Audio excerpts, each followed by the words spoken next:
Xerfi Global a récemment publié une étude sur les entreprises de construction navale dans le monde.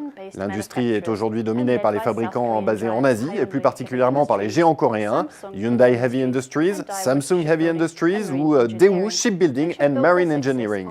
Ils ont bâti leur succès sur des segments haut de gamme comme les méthaniers, les plateformes offshore et les porte-containers géants. Les constructeurs japonais comme Mitsubishi Heavy Industries ou Japan Marine United sont également spécialisés dans les segments à forte valeur ajoutée, tandis que les constructeurs chinois ont bâti leur force sur les navires standardisés et moins chers.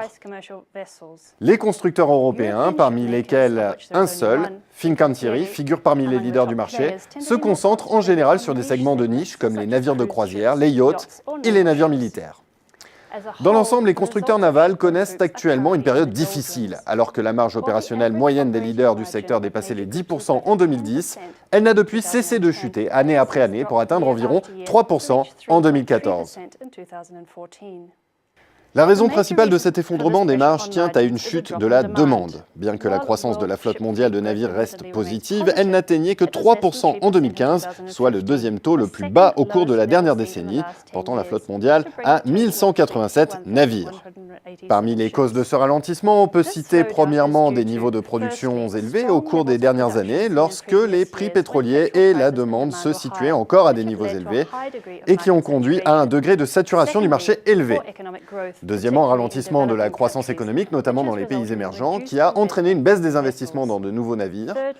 Troisièmement, la chute des prix pétroliers, laquelle a entraîné une baisse des commandes et causé de nombreuses annulations de commandes de transporteurs pétroliers et gaziers, ainsi que de plateformes offshore, qui représentaient jusque-là l'un des segments les plus rentables et dynamiques au sein de l'industrie. Quatrièmement, la baisse des dépenses militaires dans de nombreux pays, réduisant davantage la demande de navires. Enfin, des difficultés croissantes dans l'obtention de financement ont également pesé sur les commandes. Cette chute de la demande a laissé les chantiers navals avec des excès de stock, d'importantes surcapacités de production et des niveaux élevés de coûts fixes. Face à ces vents contraires, les constructeurs navals ont adopté plusieurs stratégies. Ainsi, plusieurs d'entre eux sont passés d'une fabrication en masse de navires standardisés vers une production à petite échelle, voire unitaire, de navires de niche à forte valeur ajoutée. Ils réduisent également leur exposition au segment des plateformes offshore, ce dernier restant déprimé par la baisse de la rentabilité des activités d'exploration et de production de pétrole et de gaz.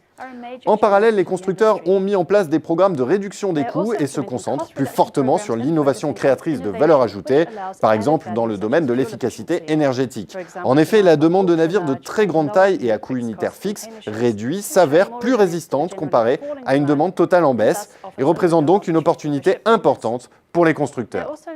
Enfin, ces derniers cherchent également à s'imposer sur des segments à forte croissance, comme par exemple les champs éoliens offshore.